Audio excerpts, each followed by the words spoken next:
So you think content discovery is going to become a real differentiator among different platforms and services? Absolutely. So this whole concept of content aggregation is becoming like a really, really important problem that the industry needs to solve.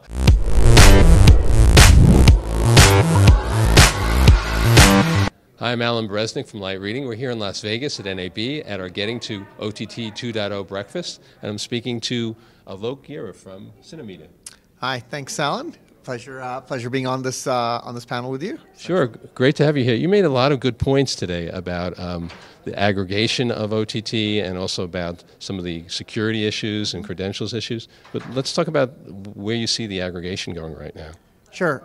So one of the biggest issues with OTT, or the benefits of OTT, actually, let me start there, is it's easy to get content out there, right? You can launch niche channels as you look at it. Like there's like hundreds of them out there, if not thousands of them, right? The problem with it is how do you get discovered, right? I think David from Digital Media Group was talking about some of his biggest challenges was figuring out a way where he can get his content discovered, right? And that he's spot on, right?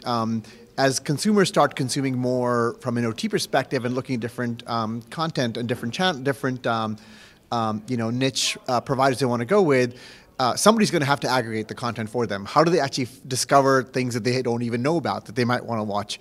So this whole concept of content aggregation is becoming like a really, really important problem that the industry needs to solve. Some of the things that we're focused on as an example, because there are thousands of these out there. How do you actually figure out, hey, the content you're watching, like people mostly get to go look at the top 4, like Amazon or Hulu or Netflix. They never go below that. You can never figure out when you can get that. So this kind of capability to go aggregate all the content and make it easy for a subscriber to search for it, get recommendations, and discover the content is absolutely critical in this day and age of OTT services.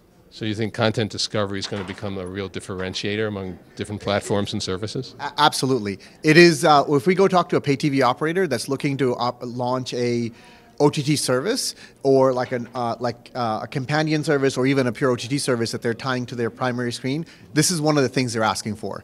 They want the ability to go aggregate content and be able to provide discovered content to their consumers in a very specific way, with their content as the primary, but then the ability to go offer all the other niche content that's out there from the different operators or different content providers and stuff like that have OTT offers.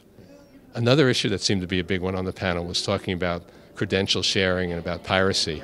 How big a deal is that, and how much can actually be done about those two things? Absolutely. Actually, I would say this is probably one of the biggest issues that faces the industry today as you look at offering streaming services.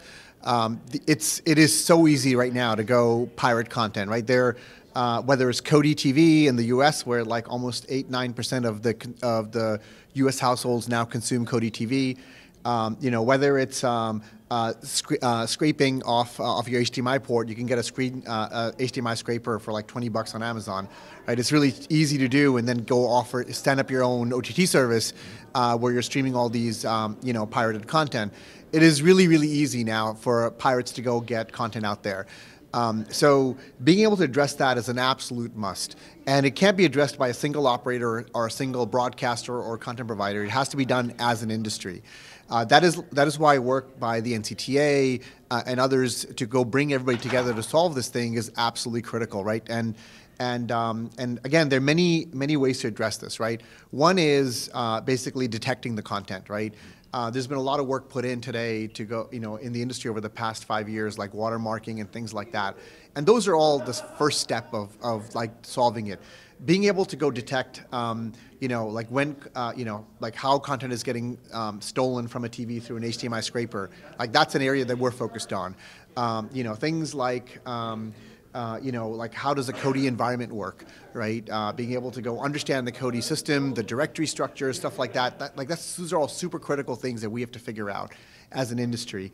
And then the last thing I would say is, detection is first step, disruption is the second step, right? Those are the areas we're investing as a company. And again, we're early in it, we've been a company for 5 months, so we're early in it, but we're super focused as our operators are asking for help in this area. The second thing I would say is credential sharing. We actually launched a product at CES around credential sharing. It is basically builds on our ability to capture data that the data analytics piece you were mentioning in the panel today, and basically being able to understand based on user behavior, what they watch, where they watch it, stuff like that. Like all the data is there. Being able to then apply it towards again through abstraction, not violating anybody's rights or anything like that. Like information about hey, the subscriber, where they're watching it, stuff like that. You can actually go categorize using behavioral analytics. Is this a user just doing, casual credential sharing, friends and family? Are they just abusing it by sharing it way too much, with too many friends? Or are they actually fraudulent, right? Where they're actually selling it on the dark web and stuff like that. It's not that hard to be able to go quantify that and pull it together as long as you have the proper tools and the tech to be able to do that. And I see more and more, especially subscription-based services, OTT services, going and leveraging these kind of capabilities. And again, that's why I think credential sharing is super important, as you go in this streaming space. Do you think these things can be eliminated or totally, or will providers have to accept it as part of their business plans? I think it's like a cat and mouse game. There'll be tools and solutions that we will bring to the industry, or the industry will bring forward to operators. But then the pirates are not stupid. They know what they're doing too, right. And they'll innovate on their side. So it'll be a continuous cat and mouse scenario, where it'll just require continuous work, from an industry perspective. That's why for us, as an example, in both the streaming piracy space and the credential space, those are not products we're selling. They're actually services we're offering, because it's continuous requirement of innovation and understanding what how consumers are consuming content, how pirates are actually delivering content. It's like it's every day there's innovation happening here. So we have to stay on top of it and learn from them and keep innovating from a technology perspective. Okay, Alok, thanks for your time. Thanks, Alan. Appreciate it.